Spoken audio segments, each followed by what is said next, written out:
Well, you know, it used to be a goodbye kiss in the morning and he was out the door, but now with many men out of work, and that includes my own husband, the wives are forced to share their world of managing the kids and the house, so I set out to see how other women are coping. Rob was working as a chemical engineer until he lost his job 2 months ago. Now he's at home with 2 kids working on his wife's last nerve. Would you say your routine has gotten easier or harder since Rob's been home? It would just be easier if we just could get back to the way it was, because I was very wedded to, like, this is when I'm doing this is when I'm doing that, and he has been kind of standing in the way of that. That's not what I'm used to, and it's ruined my organization of thought. With a home video camera, Sasha documented how her tightly run shift has capsized. So, Sam is usually in bed at this time. So why is Sam not in bed at this time right now? I don't know. When Dad's not confusing bedtime with playtime, he claims to be useful getting the kids dressed. This is the outfit that Alan went to bed in. It doubles both as pajamas now and an outfit to wear during the day. Rob, can you tell me a little bit about that choice? Things don't match, or they're like pajama bottoms and a regular top, or I don't know. Is it that bad? Rob's job loss has made Sasha's job tougher. Is this how you won the pizza? She's also had to play therapist. He lost his job, he's obviously down. Has that been hard on you? He's been much snappier with me and with the kids. I think he's very surprised that the job search has been as difficult as it's been. Just being unemployed and in general is it'll break you down. So Sasha's not the only woman adjusting to what feels like a new roommate.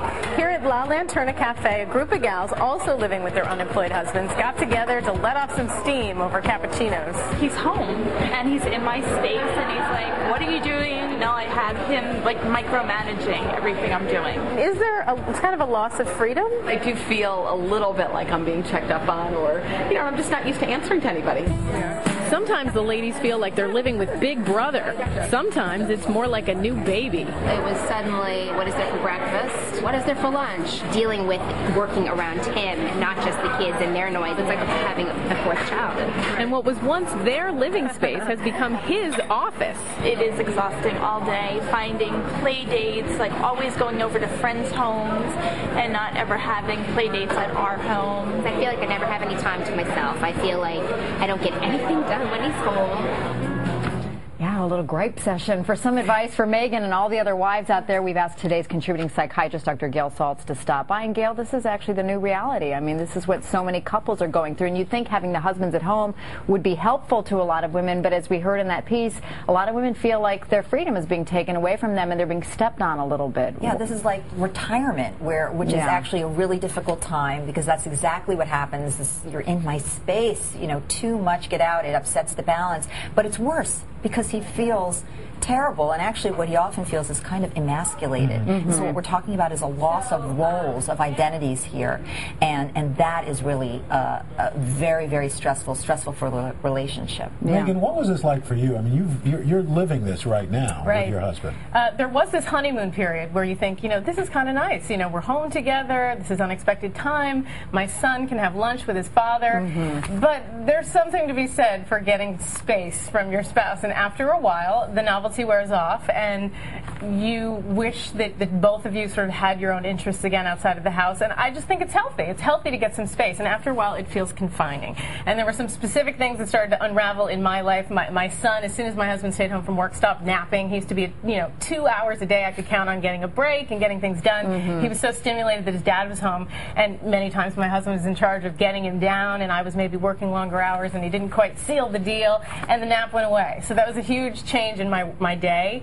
Then there's the financial pressure that is a reality when you lose your job. And my routine would be, go to the corner and get my favorite cup of coffee from the deli, and suddenly I'm coming home and my husband's saying, how much did that cost? We have a coffee maker. Yeah. So, your whole routine is being questioned. And I think what you're bringing up and the other women brought up is this idea of micromanaging. That the truth is, everybody has their ways of doing things. So it might be felt as micromanaging, but he's probably like, does it really matter if this unstructured pant is a pajama or a day pant? You know, does that really, is that such a big deal? But to a woman for whom that's what she's been invested in, and it has been, it's a different way of doing things, and that's where it becomes very difficult. It's about standing in each other's shoes, which is so hard to do when you're in the midst of a crisis. Especially, I mean, for the men, it's such a blow to their self-esteem, as we heard the man say in the piece there, you know, that it really takes its toll on the guys. And you want to be supportive as his wife, but at the same time, you know, you yourself are in that situation where you are feeling stepped on. And I think what a lot of women don't realize is they feel angry and upset because they don't see him as masculine anymore either.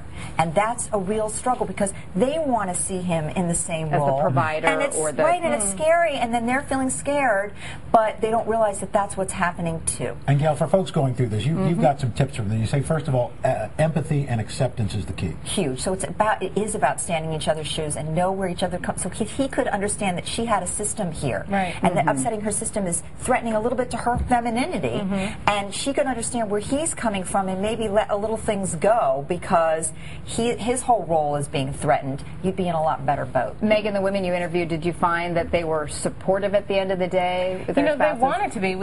All these women love their husbands, and they all want to be nurturing, but because of all the things that we've described about how their lives and their daily routine has changed and become more stressful, they're not always in the cheerleading mode.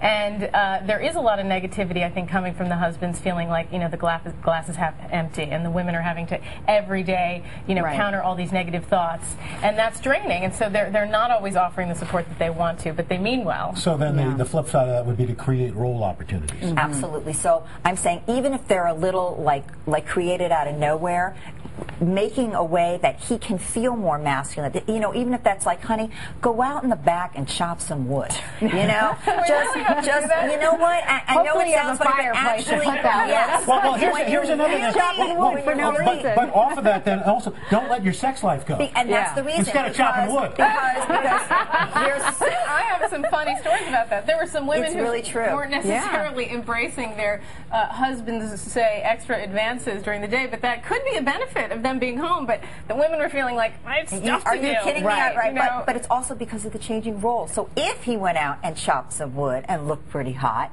that would help later for actually sex life. Oh, honey, I got a splinter. Really? It is. It's so important. And if that goes down the drain, you know, everything else is far behind. Far behind. All right. Well, the key is, though, the communication. Yes. And really talk to each other. It really is talking to each other. Not feeling like you have to be the therapist, but like you're really understanding where each other is coming from and you can support. And hopefully it's a temporary thing, as it is your husband got a job starting in June. That's right. A few more months a few more weeks of just feels like a few more months. This way. Right. Well, thank you for sharing your story with us. I know absolutely. that's tough for your husband too, as well. WBC's Megan Meany. He was very brave to let me take on this platform. All right, and Gail Saltz, thanks as always for your good advice.